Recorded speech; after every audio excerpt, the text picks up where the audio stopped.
Welcome to Beyond Overeating by Wholesome Lifestyle Project, the Overeating Podcast, where I'll be showing up weekly to share with you what I've learned during my binge eating recovery, helpful tools such as yoga, mindfulness, and energy medicine. My name is Stell, and my purpose is to inform and educate so that you can fast track your recovery in healing your relationship with food and finally trust yourself around the peanut butter jar. Join me as I share top tips, my struggles and triumphs to help inspire or just entertain. Remember, there's nothing wrong with you if you can't stop overeating. That's why I'm here to guide you along the way. Hello and welcome to first episode of Beyond Overeating Podcast by Wholesome Lifestyle Project. My name is Stell and I'm super excited to have you here today.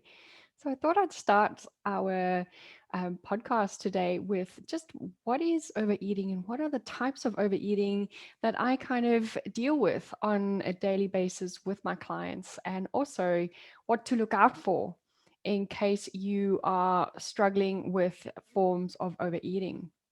So for many years, I didn't think that I had a binge eating problem. I actually thought that I had a food problem.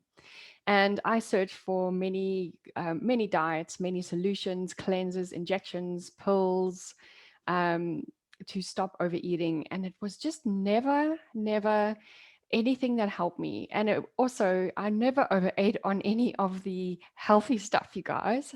It was always the stuff that I was trying to get rid of or to cut out. So it was really a journey for me to understand that there is possibly something more to my reactions and my behaviors than just the food being a problem. And it took me years to figure this out.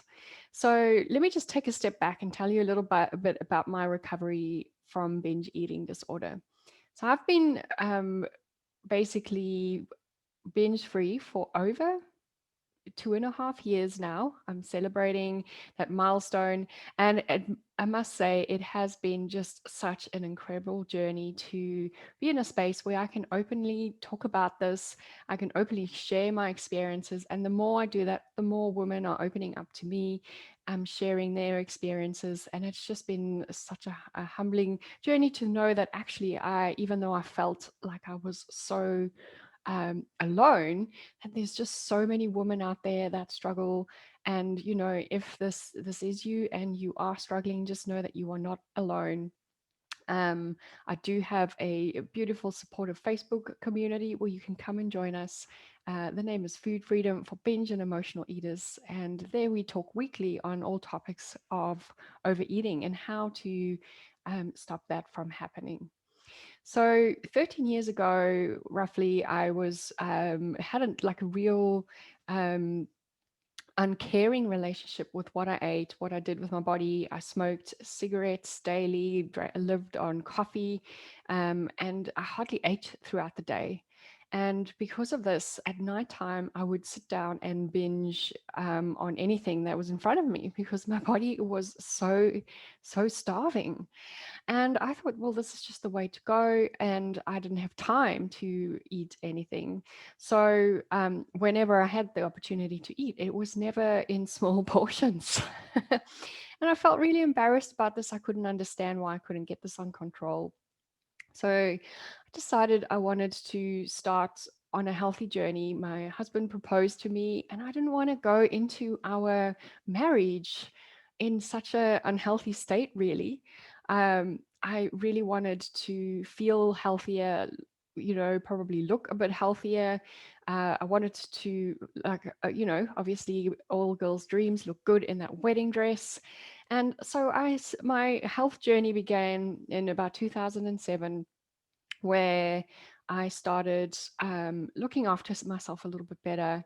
I quit smoking, took up running, and I started eating healthy. And very soon I started seeing results. I started feeling better, I started feeling healthier. And in that process, I decided to pursue this and keep going. And with every kilo I lost, I celebrated with finding out how I can lose more weight.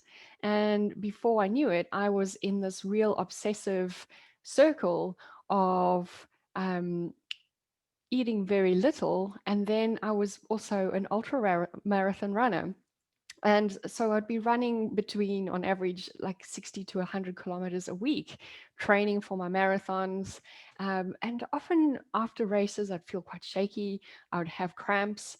And I had no idea how my eating was actually affecting, first of all, my running performance, but also how it was affecting my body after running.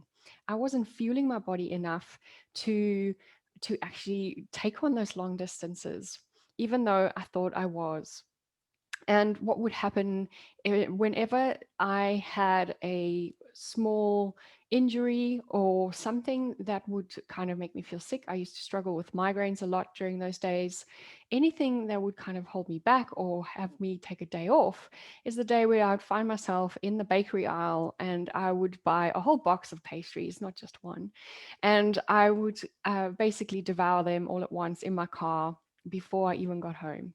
And I'm telling you this because I used to feel so embarrassed about what I ate and binge eating in those moments that's why I finished it in the car. I would stop at a shop and throw away the packaging so no one would realize or understand what I just eaten.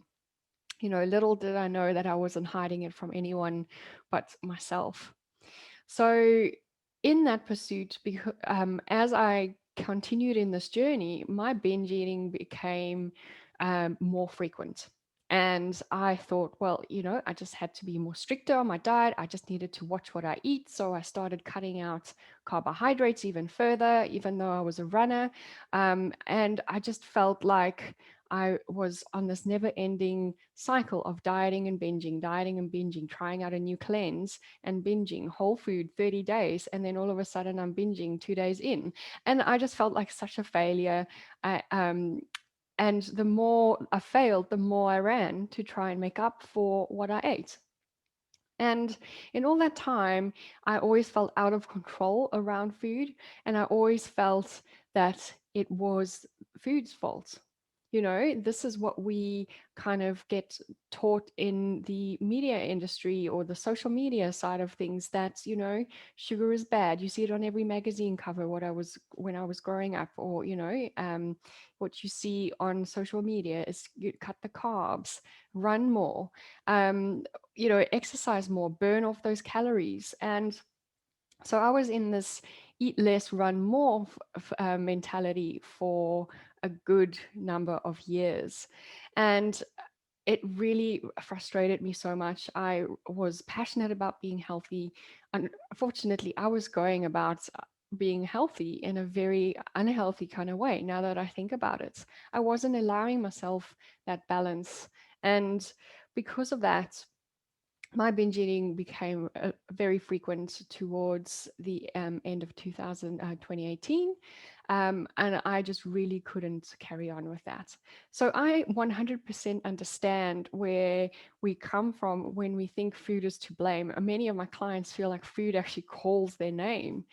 And that is just because of the relationship we have with food, and the kind of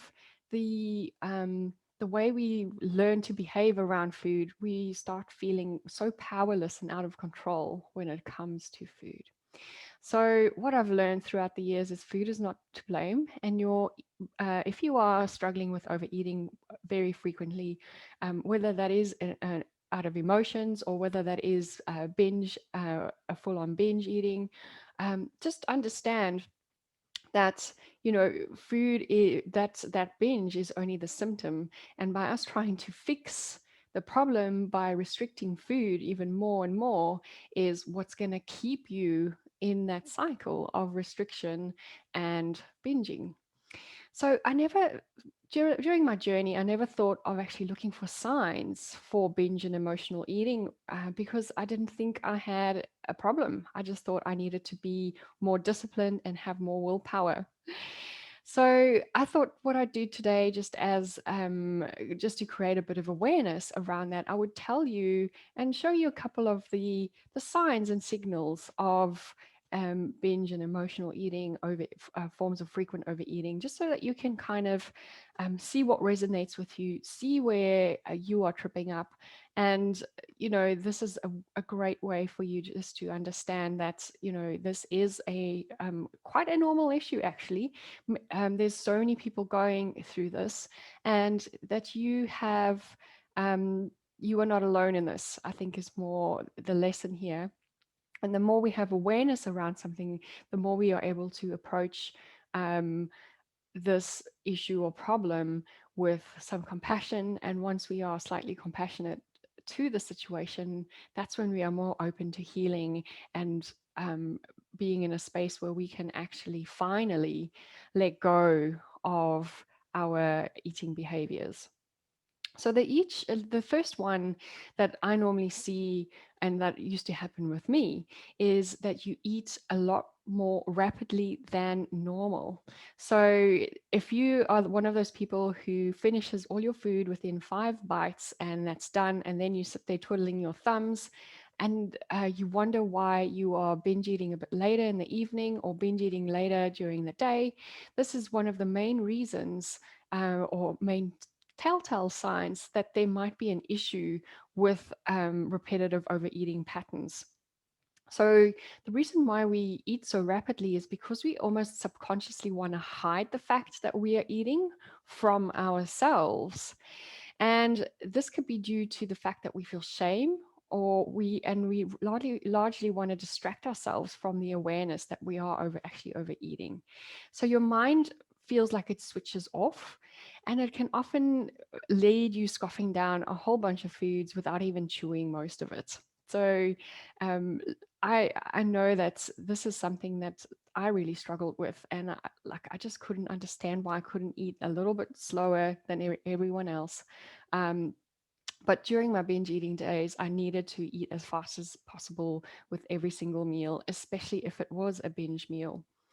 The second one is eating large amounts of foods when you're not feeling physically full or physically hungry. So you've just pretty much finished a whole plate of food, and then you actually pile on a second plate of food. Now, we've all done that at Christmas time, and that is 100% fine. Christmas is one of those emotional eating exception days where everyone just gets together. There's so much food, you sometimes don't realize that you're overeating. And that is fine. But if you find yourself doing this on more of a regular basis, um, this can really just show you that there's signals that your hunger and your fullness signals have been distorted through certain eating behaviors that you have been, um, taking part in. So, knowing the difference between your physical hunger and your emotional hunger can actually really help you to identify, so that you can start addressing some of these emotional issues and urges. Next, we have when you overeat until you so uncomfortably feel full and feel sick. And this is often why some bulimics end up purging. That's why some people who are not bulimic sometimes end up purging, because they have just gone way beyond that threshold, and they just feel like there's nothing else that they can do in the situation but to get rid of whatever's there. The next is feeling disgusted with yourself, depressed, or very guilty after you've eaten. So, if we had a normal relationship with food, we would really just feel kind of fine with what we've eaten, even if it was a cupcake. However, when we do have a distorted relationship with food, and we are tending towards unhealthy tendencies with food in the forms of overeating or restrictions, then we will feel this immense sense of shame and guilt immediately after we've eaten. And this can be extremely intense, and often just that intense feeling of that guilt can actually set us off. So we eat more to numb the pain. And the last one is eating alone because you feel embarrassed about how you've been eating or what you've been eating.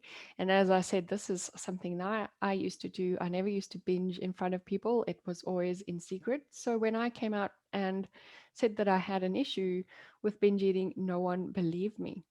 So I used to hide my packaging, only eat healthy in front of my friends. Um, and then stop basically even after a social occasion. After eating a healthy meal, I would stop at a service station or a shopping center and buy some binge food and eat that in the car on my way home. So from these examples, you can see that those are definitely not reasons. They kind of underhanded, most of them. And there's almost like there's no awareness around our behavior when it comes to food. So quite naturally, the first we often just think about what we can see right in front of us. And because we have such a big diet industry influence about, what foods to eat, which ones are bad, which ones are good, we quite naturally start blaming food for what's going on. So I would love to just leave you with that, knowing that there's nothing wrong with you. There's just something that's out of balance, and we need to restore that balance. And we do that through compassion, we do that through awareness. And this is listening to this first episode will just give you that small amount of awareness of whether you need a little bit of guidance when it comes to overeating. So thank you so much for joining me today. As always, I'm open to hearing your suggestions on topics like you want to hear. People want me to interview. You can find me at Wholesome Lifestyle Project and send me a message over there. Otherwise, leave me a review. That will always be appreciated. Share this episode with your friends. And I can't wait to see you next week in the next episode.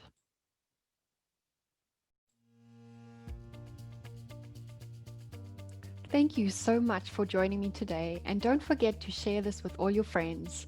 You can do this by adding this to your Instagram story and tagging me at Wholesome Lifestyle Project, or by simply telling them about it. If you could rate and review on whatever platform you are listening, this will go a long way in helping me get this podcast out there so that I can share my message and help as many women out there struggling with food issues as I can. Don't forget, you can follow me on Instagram on Wholesome Lifestyle Project or connect with me on LinkedIn. My name's Coombe-Heath, and that's where you'll find me on LinkedIn. I'll talk to you soon. Bye.